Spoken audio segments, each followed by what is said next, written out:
All right, I've got 10 o'clock, so out of respect for everyone's time, I want to go ahead and get started.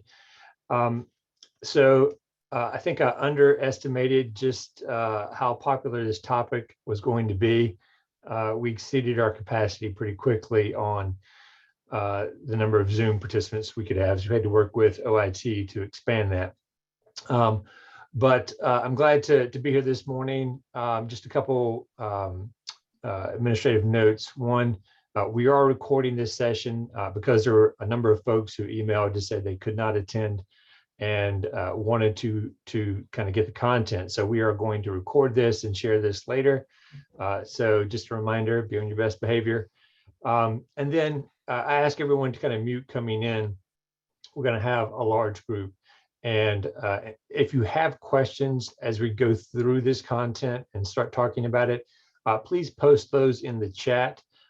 We have Leonora Manai, who's the executive director and editor for Working at Duke, who's going to be reviewing the chat, keeping track of questions that are in there.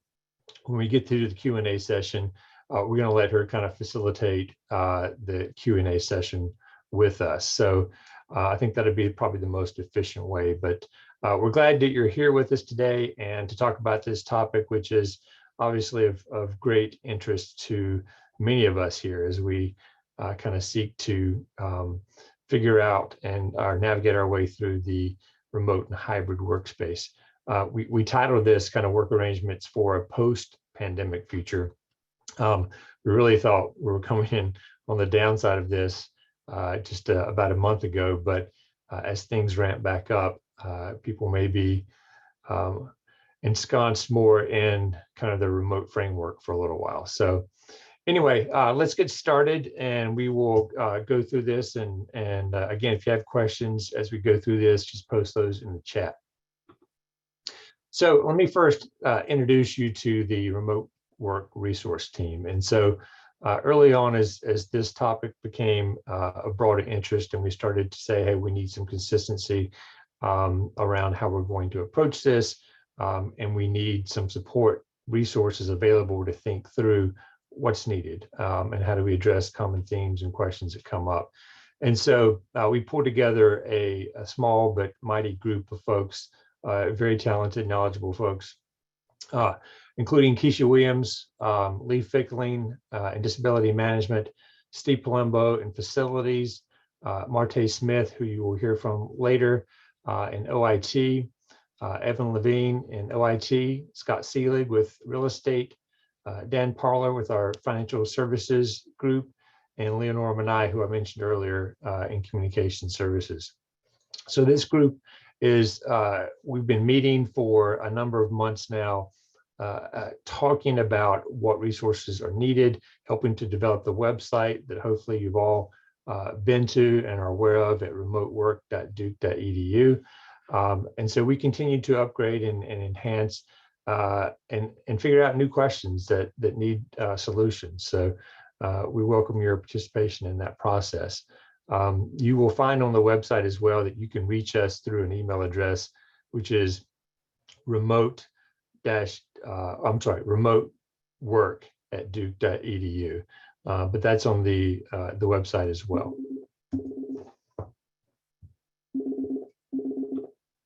Sorry, somebody's trying to call me with other work. Sorry. All right.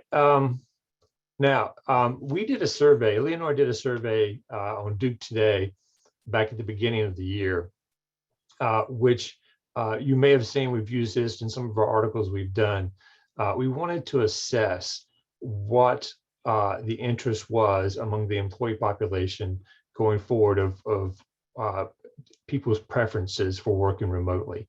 And so the survey was fascinating. We had a really strong response with over 2,200 people responding to that survey. And it was enlightening. If you look at this, the people who indicated they preferred to work, at least 3 days a week remotely was like 75%. And if you throw in, working at least 2 days a week remotely, it was 90%.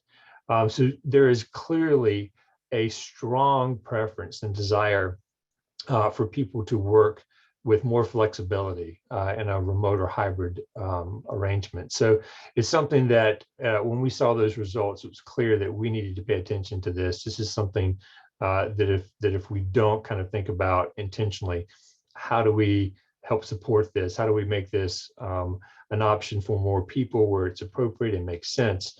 That we're really, going to shoot ourselves in the foot in many ways. So, once that survey was completed, we thought there's another side of that coin, which is managers. And so we did a similar survey, similar questions, and we sent it out through Managing at Duke. And again, we had a really good response to this survey.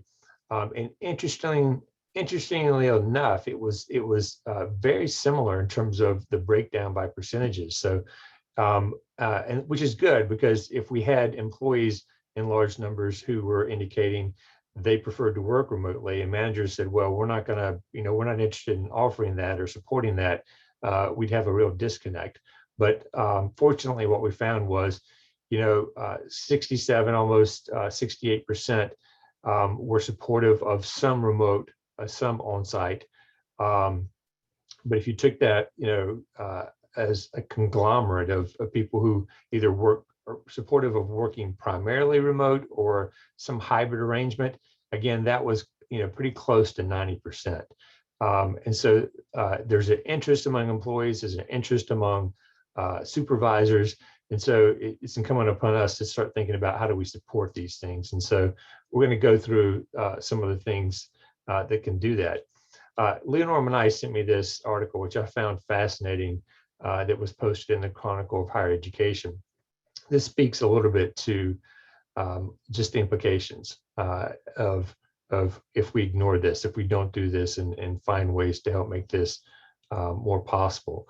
But the quote really stood out to me. This is from a digital media specialist at the University of Central Arkansas, someone who had been in the higher ed workspace for many years and really enjoyed that space, but said, he left because of inflexibility around remote work. And, we are definitely going to see a migration of talent if we're not careful about figuring out how do we support this in ways that make sense. I'm sure you have all seen the information in the media of late about some of the organizations and corporations that are coming to this space or already here. And so we are competing with some of the tech giants, with Apple, with Amazon, Google, all seeking to move into this area. And if we're not flexible, we're going to lose that on the talent side with some of these positions. And digital media specialist isn't one that's unique to higher education. It is certainly one that is a fairly broad type of role that is found in many organizations. And so just something for us to keep in front of mind. If we're not flexible in this space, we're going to find ourselves on the short end of the talent competition. So we wanted to take a moment to go through some of the guidelines that we've established for telecommuting arrangements. So North Carolina versus other states. This is a big question that comes up a lot. We have these arrangements are primarily for people who live in North Carolina, which is there are reasons for that. We do have a list of 10 other states where we allow for people to work remotely. Those 10 states, the reason why we have those specific 10 states, and those are because we, as Duke, as an organization, is set up to do business in those states from a tax perspective. So the other states, we don't have those same arrangements. And so someone who might work in, I'm going to just pick on Montana, if they work in Montana and we're not set up to do business there and they file income tax in Montana, we are not contributing to the income tax, state income tax on behalf of that employee for Montana. And so it puts us in some legal liability. And so there are 10 states. You can find those states listed on the website. But that's for exempt employees. So non-exempt employees, must be in the state of North Carolina. And the reason for that is there are different, again, tax and legal implications. Other states have different laws on the books regarding non-exempt pay. Have, just as an example, minimum wage may differ in other states. Overtime pay regulations may differ in other states. And it's nearly impossible for us to kind of keep track of all the different requirements in those other states and how we manage those. So non-exempt employees are required, if they work remotely or hybrid, to be in the state of North Carolina. Time worked is another one. It's really specifically to non-exempt or hourly paid employees. Even though you're working remotely or hybrid, we still need to make sure that we are keeping track of the time worked appropriately. There's legal liabilities again with overtime and other things, so we need a clear understanding of what the work schedule is, what days people are working, what hours they will be working, and any work done in and above the 40 hours does qualify for overtime pay, despite the fact that they may not be on site. Equipment is probably another one of the areas of most discussion. So there are, if you think about, what does an employee or staff member need if they are working remotely or in a hybrid way? If you're 100% remote, I think that in many ways it's a lot easier to deal with. You would provide the staff member with the same type of equipment you would in the office. And so, if it's a computer, mouse, keyboard, those types of things, all of that would be the staff employee would use at their home office, so to speak. Duke does not fund for broadband internet access, paper shredders, and things like that. If you're hybrid, it becomes a little bit more complicated, but the intent is not to basically set up two workspaces fully equipped for any employee. If a person works primarily remote, i.e. at least 3 days at home, then that's their primary work site. And the equipment, our guidelines are basically the equipment should be focused there. So computer, monitor, those things should be provided to support the person at the home office. If they're spending 3 or more days at the office, then the primary location and the equipment support should be based there. And then we'll talk a little bit more about kind of shared workspaces, hoteling, and that type of thing for people who are coming back and forth. Security is a big one, and that is on two fronts, really. There's the IT front, and part of the responsibility of the employee is to make sure that they are maintaining their computer with the appropriate patches and updates as necessary. They've got the malware protection and other things to help protect the electronic devices that they're using at home. On the other side is basically the confidential documents. And so if I have an employee's personnel record information here, or print something out that has the social security number, it's incumbent on the employee to make sure that they are keeping that information in a locked and secured place, so that if I have someone come over to do work in my house, I don't have documents that are sitting out that may have confidential information on it that might be seen by someone else. Safety is another big topic. We've worked with the Office of Environmental Safety to kind of put together a checklist for safety. Anybody working from home is still obligated to ensure that they have a safe workspace, and that means like cords and wires and fire hazards, those types of things. Ergonomically, want to make sure that they've got a good setup if they're working from home. Again, there's legal liabilities there. Workers' compensation does apply for somebody who is working from home if they have an injury. So again, as a manager, part of our responsibility is to ensure that the employee goes through that safety checklist to make sure and attest to the fact that they have set up a safe workspace, and those issues have been considered, and any safety hazards have been mitigated appropriately. So that again is a checklist that is on the website and available, an important resource to make sure that any staff members you have working from home have signed off on. Accommodations, we've gotten some questions around accommodations. Thankfully, Lee Fickling is on this call, and she'll be kind of talking a little bit more about her experience with remote and hybrid workspace. But accommodation process is exactly the same. So if someone needs an accommodation, they would still make that request in the same way through the Disability Management Office. Performance expectations is the big one. Just because somebody is not visually in front of you all the time and they're working remotely, we want to be very clear with expectations that are required for that specific role. Otherwise, it becomes very difficult to kind of hold somebody to expectations that aren't clear, right? So it is important, I think, for us in the documentation that we've put out there for creating these arrangements is to define specifically what the roles are, what the expectations are, and put in the measurables there to make sure that they are being done appropriately. We've identified two types of remote work arrangements. We've already kind of mentioned. One's remote first, which is essentially, the staff members working entirely off-site.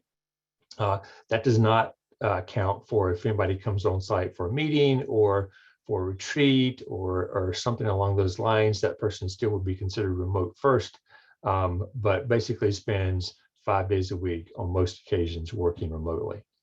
Hybrid is basically anything that's in between there. If you're not fully on site or not fully remote, you're in that 1 to 4 days per week, you may be working remotely or coming on site. We're just going to refer to that as hybrid, just so we've got a common lexicon that we can use as we're discussing these issues. So we've also put out a telecommuting agreement, which is a document to help codify what the expectations for these roles are. Listen, all of us back in March of 2020, which seems so long ago now, we got thrust into this. And everybody was told to essentially, if you can work from home, go home and do that. And that's been the case for quite a while now. And so we didn't necessarily go into it with a lot of, let's define how this should work and with the same intent that we might have in another situation. But this is really a great opportunity to step back now, to look at it and say, if we're going to continue this longer term, let's take a step back and look and see, how should we define, describe, how do we put parameters around this that make sense, that allow the success and support of the staff member, as well as the department goals. And so I encourage everyone, if you haven't done this yet, and you're thinking about longer term work, remote work arrangements, is that you take the time to fill out, document a formal agreement. You can define in this agreement the core work days and core work hours. What are the expectations for the role, for the work, for the job? What equipment have you provided? I'm sure, like in March of 2020, you just said, hey, take your computer, take this, take that, go home, get set up. And we may not even know who has what at this point. And so again, it's a good point to come back and say, okay, what do we have? Who has what? Let's get an inventory of what equipment support these individuals have so that we can document that. The safety checklist, which I mentioned, is an important piece of that as well. And then the agreement you can approach in 2 different ways. So in my department, we started off doing like a pilot. A pilot is like a test drive. And so again, when you start formally documenting what this should look like, you're going to learn along the way. And so there may be things that you want to modify or change or adapt. And so a pilot is basically an acknowledgement of, let's try this out. Let's see if it works for the staff member, for the supervisor, and then we'll make accommodations based on what we learned through that process. 3 months is a pretty good time to kind of test things out, kick the tires. And the important part of this is that you have communication along the way to see what's working, what things may need to be adjusted. And then you can adopt going forward, sign a regular implementation of that same agreement. But I encourage you to look at that as a pilot to kind of formally document something that can be a useful tool for you and your staff members. So we've put a lot of resources out there to support you as a manager and thinking about how best to do this. And we continue to evolve and add information there. Again, this is a space that is quickly emerging and evolving. There's lots of new content that continually gets pushed out online. There's just a lot of activity in the space, but we put some tips and guidelines out there to help support you. You'll hear this frequently. This is probably the fourth time you've heard me mention it, which is setting clear expectations. It's very hard to hold somebody to a standard that you don't define. And so very important to kind of set what those expectations are from a performance standpoint. Meeting regularly, in person if it's a hybrid relationship, and remotely if it's not. I think the importance of communication can't be understated in these relationships. You can't just stop by somebody's office door, in many of these situations. So it's really, I think, puts a higher value on the need for interpersonal communications, so that we can check in with people, see how they're doing, see what's working, what's not working, discuss any changes in departmental goals. It's just an important piece. And so just because I'm in communications, I may be a little bit biased, but I really think the meeting regularly is really important. We have lots of great tools now to stay in touch. Zoom, Microsoft Teams, Jabber. We've just got a lot of ways to kind of stay connected, in person and remotely. So building and fostering a team environment is an area that we'd like to build out more. It's difficult. It's a challenge when you're not physically in the same space to maintain that team environment. I think it's important, for us we do staff meetings every Monday morning. It's an important time. It's one of the few times that, we have everybody on my department who's like on the same Zoom screen and ability to interact. But there are different ways to address this and think about it as well, in creative approaches. So one of my favorite is kind of the water cooler conversation, right? So we're not gathering in the workspace, much anymore around a water cooler to say, how was your weekend? What did you do? What are you binge watching on Netflix? So we created in my department, a water cooler channel in Microsoft Teams for our department. And so it's been fun to see what stuff people are posting there. It's not work related. It's just things you would share about other people on your team. What did I did on the weekend? Something fun that my daughters may have done. Or we have grandkids now in our group. And so it's a great way to kind of foster that team environment, which is not just, the specifics of the deadlines and projects that are work related. Similarly, I've heard people doing kind of Zoom lunches together, getting together to talk about things not specific to work, but having lunch over Zoom just to connect and have conversation, find out what's going on in people's lives. These are important relationships that we need to foster and develop. These are people, and we need to get to know them because things have changed a lot. And so we want to make sure that we're staying close. That relationship is important for credibility and for trust as you are managing your respective teams. And so it's something that we encourage you to find creative ways to help foster and build that team environment. An important one here is focusing on meeting goals, not how they are met.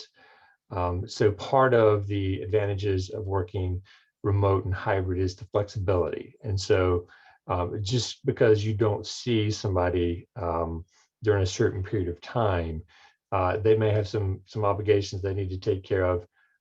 As long as they're getting the work done, that's the important piece, right?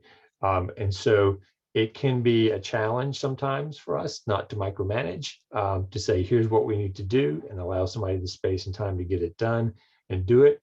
But you can shoot yourself in the foot, and sometimes by trying to micromanage how performances or how goals are being met, and over dictating some of that information. We've added recently some tips for onboarding new staff. We just hired a new staff writer a couple weeks ago.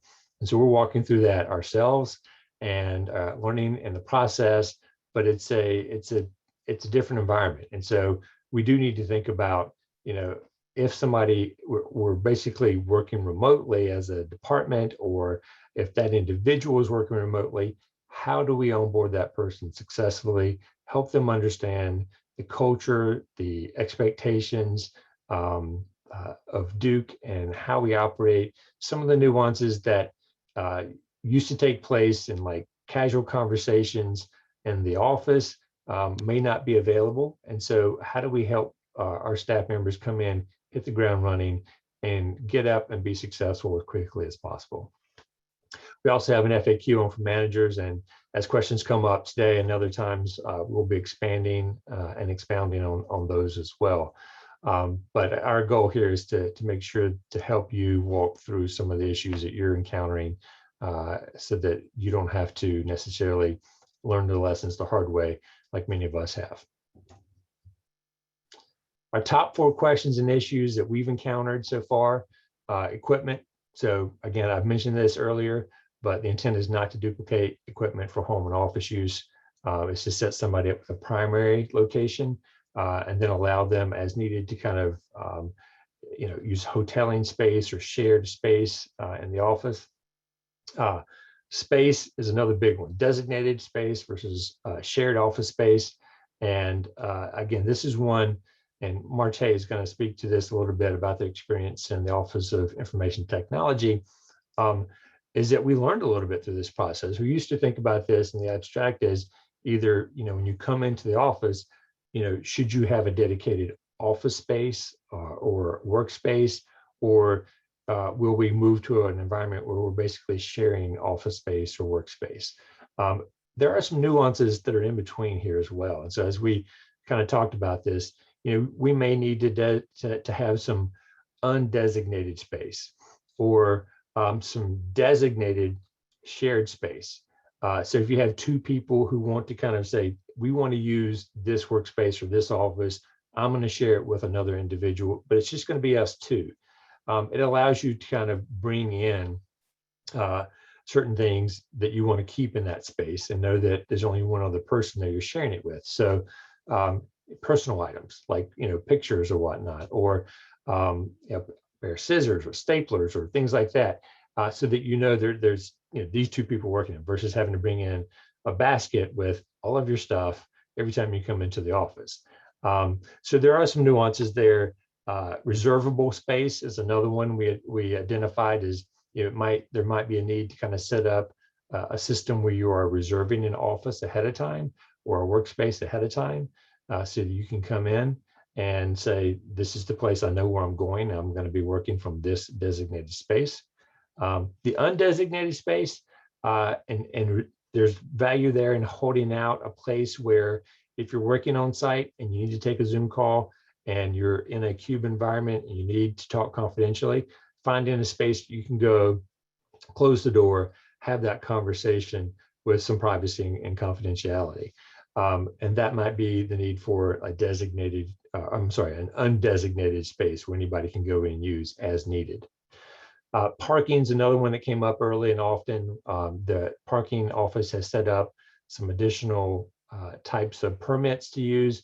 And this is, again, it's an individual decision based on how often you may be coming in. So if you're coming into the office once or twice a week, it may make sense for you to purchase kind of a limited on-site permit.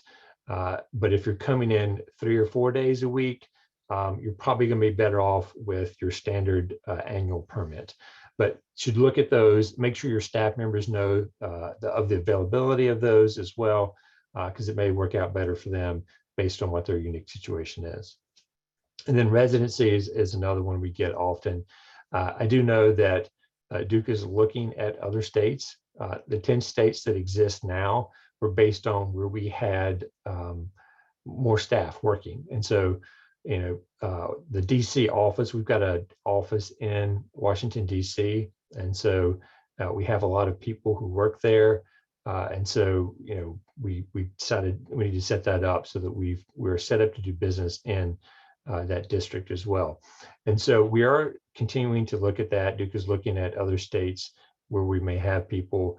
So that's an area of open discussion still. So those are some of the top 4 questions. Hopefully they may have addressed some of the questions that you have as well. So let me stop now and introduce Lee Fickling with the Disability Management Office. Lee and her group did an early pilot, kind of testing some ideas out, some concepts out, and had some good learnings in that process. So Lee, let you take over from here. Thanks so much, Paul. Good morning, everybody. I'm Lee Fickling from the Disability Management System, and we have perfected the art of wearing business casual on the top and pajama bottoms on the bottom for the last year and 5 months, as we have worked on our remote working of the future pilot and now permanent implementation program. And I feel like we have been working from home forever at this point. And I'm sort of in that cycle of, is today Friday? Maybe it's Friday. All of the days are really the same.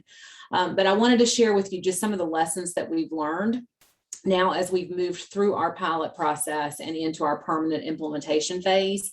I think that, one of the questions that I had as a manager of our work group, and our job is to oversee the disability accommodation process, both for the university and the health system. And so we service students, faculty, staff, and visitors, both to the university and the health system. So we had to start off with a couple of very basic questions. So my lessons that I have learned are coming in 3s to you today. So my first set of 3s is we needed to figure out who are our customers and how have we been meeting their needs prior to the pandemic, and where does our work need to be done? And so that was sort of the way that we set the stage, trying to figure out, we work with students, faculty, staff, visitors, patients, again, crossing over the university and the health system.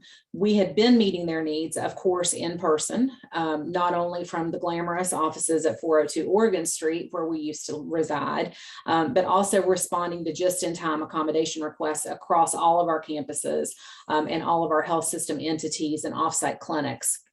And then where does our work need to be done? Do we need to stay at Oregon Street, or is it possible for us actually to continue remote working in the future and still meet the needs of our stakeholders and our customers? So we began a pilot on March the 1st. It ran March the 1st through June the 1st. And the way that we started our pilot was sort of with the understanding that we were going to be remote workers. And so in our world, we consider ourselves remote because we work at least 3 days a week at home. And those that are working on site in a hybrid relationship are working 2 days or less on site. So in our pilot phase, the 3 lessons that we learned is that we had to figure out, can we take our work computers home? When we left in March of 2020, we sort of grabbed all of the laptops that we had in the office and sort of ran out as fast as we could, holding our breath. But once we figured out that 1 year later that we were going to try to make this work for real, we decided we were going to take our work computers home. And even though I absolutely did not believe CDSS and our wonderful OIT support people that we could just pick up the black box and take it home to our houses and plug it in and it would work, we all had to learn that for ourselves. So there were some things that people had to add to it to be able to boost their Wi-Fi. But for the most part, that was a very smooth process. The second part in our pilot phase was depersonalizing our offices. And so I remember the day that I went back to my office and picked up, let me turn off my background so you can see this for just a second. Picked up this little guy. There's my hoarded toilet paper beside me. And then this little guy of my special pencils and pens, because there wasn't a need for us to be able to keep our special pencils and pens in our offices if we're not going to be working in those offices anymore. That process, I can advise you, was sort of more upsetting to our staff. I was not anticipating that people were going to sort of have a certain feeling about packing up their things and taking it home. And one of the comments that I had from one of my coworkers was that, normally when you're packing yourself up and moving out of your office, it's because, you're leaving your employment, you're going on to another job, or you're retiring. It's not that you're packing yourself up to go home to the unknown. So we had to work our way through those feelings of taking our special pins home and figuring out that, we are going to try to do this for real. And then we had to sort of re-examine our operational workflow. We were a heavy paper-based office. And so if we're all at home, do we need to continue to be paper-based?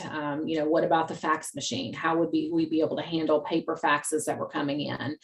So we really did have to sort of overhaul the entire operational workflow of how we process accommodation requests, how we respond to visitors that may walk in, how do we have office hours with people that don't have appointments and things like that. So all of that really was solidified during our pilot phase. On June the 1st, we moved into our regular implementation phase. And so we sort of worked out some of our issues that we had during the pilot, and during the month of July, we actually moved. And so we left 402 Oregon Street because we did not need all of the space that we had. And we downsized our offices that we had, and we moved to 705 Broad Street. And so we went from having basically 3 different suites of offices with private doors that individuals could go into and close sort of with their special pins, making it their own, into shared workspaces with cubicles. And so my 3 lessons learned so far in our regular implementation that I would share with you is moving is hard. We prepared to move for over a month. And so then you throw in sort of the changing pandemic with that. We're masking, we're not masking. Now we're masking again. We can be near each other. Now we can't be near each other. So trying to work through the restrictions of COVID while you're trying to pack up is very difficult. And once they arrived at the people that are working on site in the hybrid manner, the 2 days a week, they felt like they were starting over at day one as a new employee, because they were working in a new building and then sort of working side by side with individuals. The second thing that I would give you, number 2 and number 3 in my lessons learned, is that employees will lose their mind over time, whether it's the pajama pants or staring at people on a computer screen box. I think that what I've learned is that people have lost their perspective. And so we've really had a struggle with trying to be able to help people reset those expectations about what we need them to do for the 2 days while they're on site versus the 3 days at home. So there's been a lot of sort of grumblings about what happens on my 2 days while I'm on site, and sort of maybe unrealistic expectations about what the work on site would mean when you're in a shared environment versus having your own private office with your door closed. Because as Marte is going to tell you, the different ways of sort of setting up this remote work of the future, we did not need our own individual offices. We needed a place to be able to come in, turn on a computer, have some Zoom calls, meet with people in person, but we did not need individual offices. And so that has been very difficult, trying to help people reset their perspective and relearn how to do their jobs in shared workspaces without forgetting that we're here to be able to serve our stakeholders and make sure that accommodations are met. And then the final thing that I have before I turn it over to Marte is the issues that did not exist before exist now. And so I just give you that sort of as a word of warning. What I would have thought about is, how do we handle visitors that are coming to the front door of 705 Broad Street and looking for disability assistance? That's what I thought we were going to be focusing on. But instead, what we're focusing on is who gets the cubicle furthest away from the rest of the group. And why was someone gone for too long, over to Whole Foods to get a cup of coffee? And how are we going to be able to make it fair for the person who goes up to the front door to greet our visitors? Is it always going to be the same person, or are we going to rotate that? And I think that one of the challenges as a supervisor is our supervisors are not there 5 days a week to be able to provide direct on-site supervision of our employees. So we're having to kind of brainstorm and huddle together about how can we provide sort of more additional assistance now that we have people back 5 days a week, again, in the hybrid arrangement. But there's still issues that are developing that we really never thought that we needed to be thinking about. So again, those were my lessons with your starting point, with the pilot phase, and then with the lessons that we've learned. And now I'm going to turn it back over to Paul and Marte. Thanks, Lee. And then Marte, they've done a really nice job of instituting a pilot program, fairly extensive. They're actually moving out of the American Tobacco campus and moving into a space with, I think, a third of the capacity, given the situation with how many people are coming in versus how many people are working remotely. But we will take questions, once we finish with Marte. And but so keep those coming if you have questions. We'll come back to those. But Marte, tell us a little bit about your experience over in OIT. Will do. Hi, everyone. I'm Marte, HR for OIT. I am known to be very verbose. I will try to get through our experience as quickly as I can, throw virtual tomatoes, whatever you need to do to get me to stop if I'm running a little long, because I do want to make sure that there's time for the questions. I am going to take you through a bit of a journey, and the reason why I need to talk about how we first started this is because it continues to inform how we're operating moving forward. Back in March of 2020, we had gone through, at that point, finished 2 years of renovations to our space at the ATC. And I've said this over and over again, apologies to those who have heard me say this before, but at the time we contacted or consulted with our Chief Technology Officer, who I now refer to as the Oracle from the Matrix, because we asked him, what do we need to do to make sure that our meeting rooms are what they need to be? And he said, well, I think that any new meeting rooms you bring online should be Zoom capable and have an ease of dropping in, regardless of the device that you're using, regardless of who you're meeting with. You should be able to walk into the room and just start a meeting. And we're like, okay, Zoom, we'll put some up. And then little did we know, after I think we used the rooms for about a month before we had to go out of the office. And now coming out of not out of what we thought we were out of the pandemic, but they've served to be useful for our essential staff that had to remain on site, as well as anyone on site that needed to meet, as well as having Zoom capable rooms in our pilot location, which I'll talk about in a few minutes.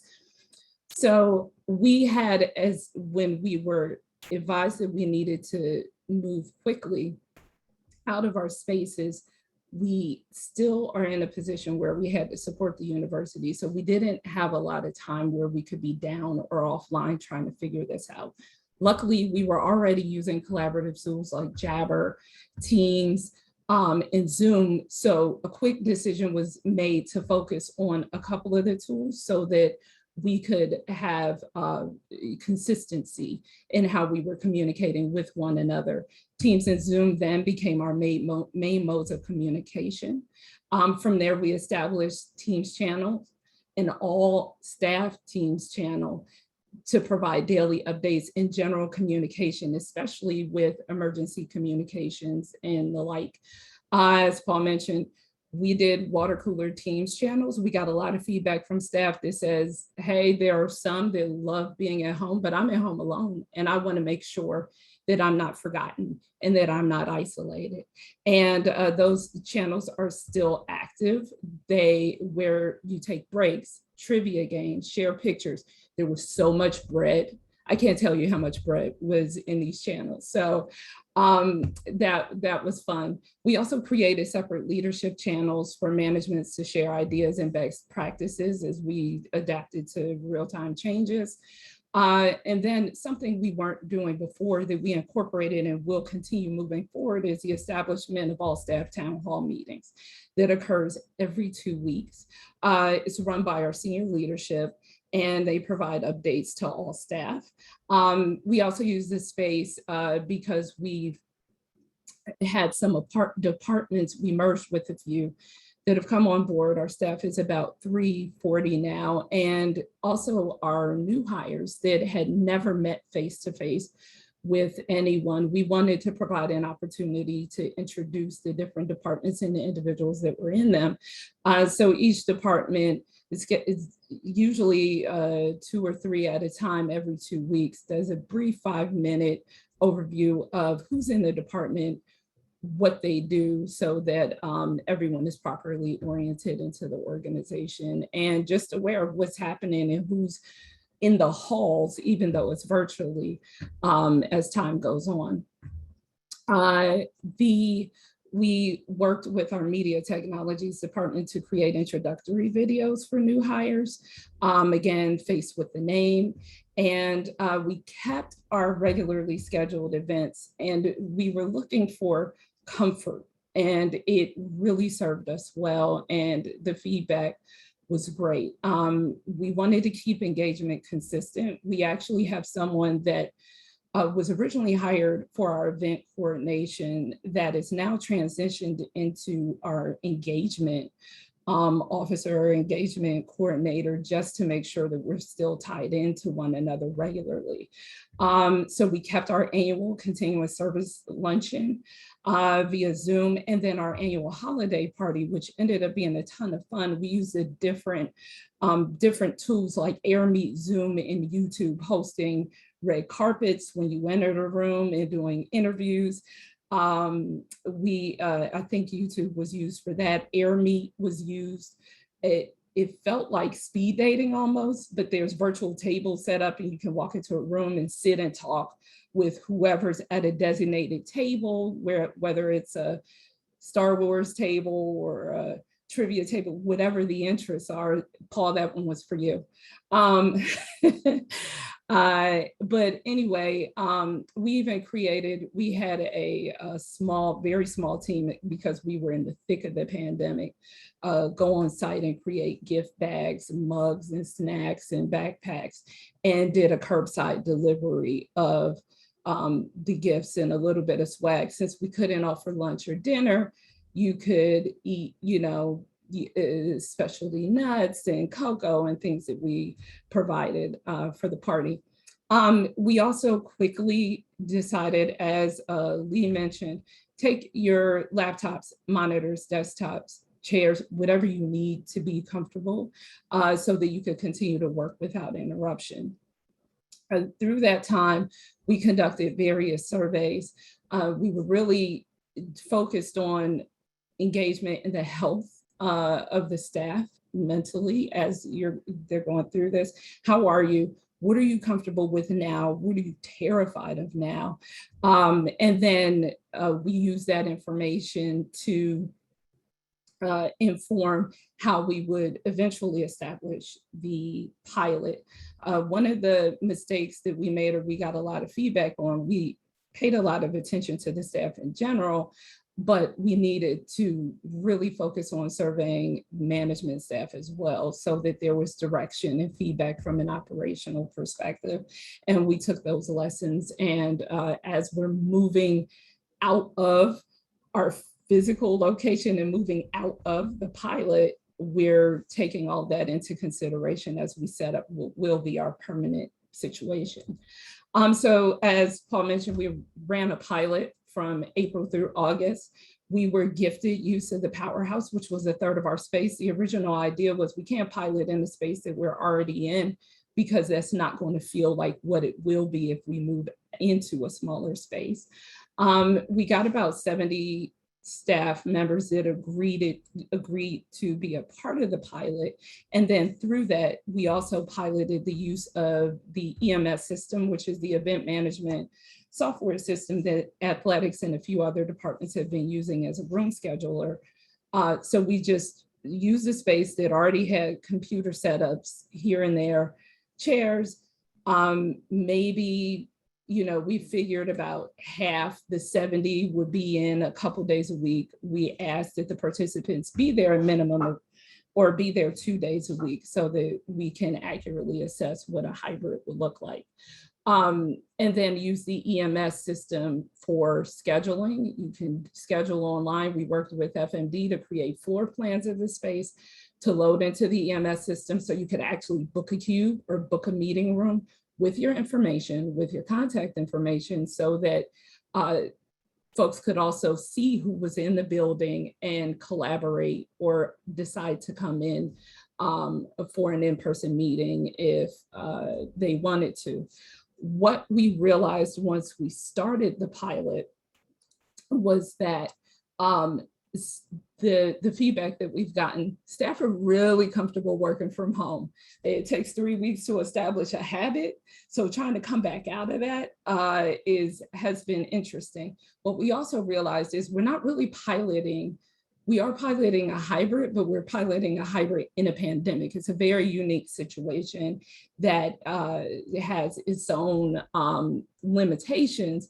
And so what I will tell everyone, stay open, stay flexible. What we did was look at this in terms of an experiment. It's not, we're establishing policy and processes along the way, but it's really experimentation. And that just sets, I think, the type of environment that keeps it very fluid and flexible and open to change, which I feel we're going to have to be for whenever, I don't know, this is going to continue in this way. And it's important because a lot of what limited staff from wanting to come on site will persist. Lack of comfort in crowds, hello Delta, pandemic uncertainty, caring for loved ones, mandated masks, huge. We said, come on site for 2 hours. For 2 days a week, about 4 hours at a time, and the masks become very restrictive over long periods of time. Parking is always something. Flexibility in parking. There's a lot of staff who say, okay, if I'm only dropping into the office, why would I even establish parking? And so needing very, very flexible options is very important. The staff that came on site, so not all 70 showed up because of those limitations that I mentioned earlier. But for those that did show up, they did because they missed collaborating. They were, happy to have an on-site option, and they missed the social aspects of work. Because everything was set up to solidly work remote. And shout out to our essential staff. There are some members of our staff that never left. They continue to service the Duke community on site. So we do not want to forget those that may not have the option to do this, but those that do miss the social aspect of work and use the pilot as a way to come in and socialize and feel that need. We learned that hybrid can work. Potential issues, you have to have standardized work areas if you're doing drop-in and collaborative spaces. We did not have dedicated spaces on site. Recently, we've changed that. Our service desk does have a dedicated space on the top floor of the building, but the building is a mix of individual workspaces, meeting spaces, and a few heads down spaces for those that will need to work on site permanently. Standardizing the work areas was important. Hunger games is a real thing. If you can't find an HDMI cable, staff will move them, they would take them. So making sure that the equipment is the same and consistent throughout the area is important. And then the successes of our, what was really successful during our pilot was the use of the EMS system and scheduling. That's huge. And we're working now to update our remote conferencing resources or Zoom carts, making sure all of the meeting rooms are Zoom capable and that there's equipment at each workstation to be able camera, headphones or speakers to make sure that you can meet wherever you're at. I'm running low on time. Yeah. Well, yeah, I just want to make sure we get some questions in. This is Yeah. great information, and I really hate to interrupt you, but I want to make sure we have an opportunity to get to some questions. I'm not throwing any tomatoes by any stretch, but I think some of the value of what you've learned may come up in some of these questions as well. So Leonora, who happens now to be working remotely from Florida, which is one of the 10 states where we allow that. due to her circumstances. Lena, you want to go through some of the questions that we've received? Yeah, sure. Thank you. So I thought what would be helpful is if we sort of organize some of these in clusters around themes. So the first one I think that we got a lot of questions about was around technology. There were some questions about how-to videos. So just keep in mind, there's a whole list of how-to videos on remotework.duke.edu. Look under technology and how-to, and there's a whole list there. OIT will be adding more trainings, so keep an eye out for those, and we'll be reporting on those as they're scheduled. But so the questions around technology, Paul, I'm not sure who will be the person speaking to these, but we've got 2 questions around, will Duke have booking spaces to reserve time for meeting spaces and technology and things like that? And the other one that was really interesting is around telephones and phone access and guidance around, should people forward their office phones? How should phone access work? So if we can get those addressed for technology, that would be great. And then there's 2 other thematic areas that I'd like to propose. Well, I think we may be able to address these pretty quickly. On the scheduling front, OIT has been piloting a system to help schedule rooms and workspaces. We hope that is something that we can roll out more broadly, but again, they're kicking the technical tires on those. And then, I'm sorry, the other question was on Phone access. phone Whether access, folks, yes. Yep. And so, Jabber, if you don't have Jabber, it's a great tool. I think of it more as like instant messaging, but it also allows you basically to answer your work phone from your computer. So that's a great resource as well, and our friends in OIT can help you figure out how to get that set up as well. Okay, thanks, Paul. So the other area is around the telecommuting agreement. The template was posted in the chat, but we can get that out to you as well. But an interesting question around that is, one of the members asked, is it required to fill out this telecommuting agreement? And then we just had another question pop in around work arrangements with the pandemic flaring up again. How do we address changes in real time as Delta and as the conditions change around the telecommuting agreement? Well, I will say it's probably not required, but if you are a manager managing people, it is probably strongly encouraged, would be what I would say, because it is a valuable tool and resource for you as a supervisor, as well as for your staff member to understand what the expectations are around this. On the side of kind of adapting to the evolving, changing circumstances, it's partly why we have this. And so, having a document like this helps us say, okay, let's modify this. And so I just, had a recent conversation with, one of our staff members about, okay, well, maybe, we need to adjust a little bit on what we had documented earlier. It gives us a point of having that conversation. So we kind of know what the expectation was and how do we need to adjust based on the changing circumstances. You can document that on the actual agreement form as well if you need to, or you can just have a conversation, make sure that expectations are understood. Okay, Paul. And then just finally around, and maybe these are kind of related, but around equipment and utilities, and this may just depend on units, but if you can remind folks around for the equipment aspect, like desks and chairs, can folks bring those home? I think you addressed some of this earlier. And then just around, I guess, reimbursement for potentially like broadband or things like that, what Duke's policy is on that for folks working at home. Right. Marte, you want to talk about what you guys have done in OIT regarding equipment? That's part of where we are now in trying to figure out what this will look like permanently. And we have some project teams, one for the relocation of a for us to the new location, as well as a second strategic route that is coming up with a policy around all these things. So more to come on that.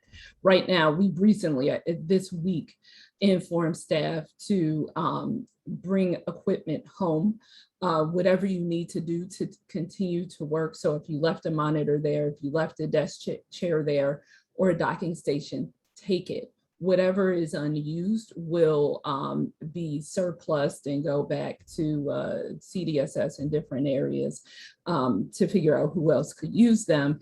And then from there, we're going to inventory what we have left, what was taken, who has, and keep an inventory of that, and then figure out what the needs are beyond that. So we have, it's not completely established yet, but we don't want to interrupt work. I think that's our number one priority. Yeah, and similarly, we have done allow people to take, you know, monitors, mouse, keyboards, office chairs, and the like to home. Duke has a policy against funding broadband access or enhancing broadband access for internet. So that is an area that, you know, is kind of a hard line in the sand. But, you know, a lot of this is also dependent upon where somebody is spending the majority of their time. If they are spending the majority of their time at home, then, you know, certainly we want to make sure they're set up to do that work and be successful in it. But if they're splitting time, then you have to think about, you know, where you need those resources and where they're spending the majority of their time. Printers have also come up as a question. And we are not making a practice of kind of purchasing printers for people who are working at home. If you can think about that, that is Duke-owned equipment. OIT would probably, you know, kill me if we said, no, buy all these local printers and then, you know, somehow we're supposed to support and maintain those. I think that would be impossible. So that is an area that has come up before, and that's one of the things that we're not making a practice of. How about, we got time maybe for one more question? Yeah, let's see here. What about more around the issue? And it's hard because each unit and department has its own policies and guidelines. But Paul, can you speak a little bit to, and you've probably already gone over this, but how we handle if a staff member is hybrid and then comes to the office, just around laptops and desktops, and what they should have at home, what they should have at the office. Do you supply it everything for everyone? How is all that? How does that all work? It's a good question, and one that I know Leah's worked with as well. You know, we've started kind of leaning towards laptops when we need to purchase additional computers because of the mobility of those. You know, where people can kind of come back in and plug into, you know, the Ethernet is already in the office, right? So, you know, we've got extra monitors, and so we can, it's easier for us to kind of create a shared workspace where somebody can plug in and start working. But, you know, so that's one area that we're still, you know, since we're still largely remote, many of us in human resources, we're starting to think about how do we redesign, reconfigure spaces so that we've got common shared spaces that people can plug in and use. So we are at 11:03, so we're at the end of our time. I hope this has been valuable. It's been valuable to see some of your questions that you're asking in the chat. We will go back and talk about whether we do additional information sessions. Maybe we can focus in on some more specific areas like onboarding or technology or designated or shared workspace. As we learn more through this process, it's constantly evolving. As Marte mentioned, as Lee mentioned, we're learning through this process, but we hope to learn and share that information with you and learn from you and what you guys are doing as well. And on a final note, I'll just say, because Leonora is now working in Orlando, Florida, she will be introducing a blog soon talking about the remote experience. So we'll ask you to look out for that. You'll see it soon in Working at Duke. Thank you, everyone. We'll do this recording and get it posted up on Managing at Duke as well, so everybody who wanted to refer back to something will have the availability to do that. Thank you all. Have a good Friday.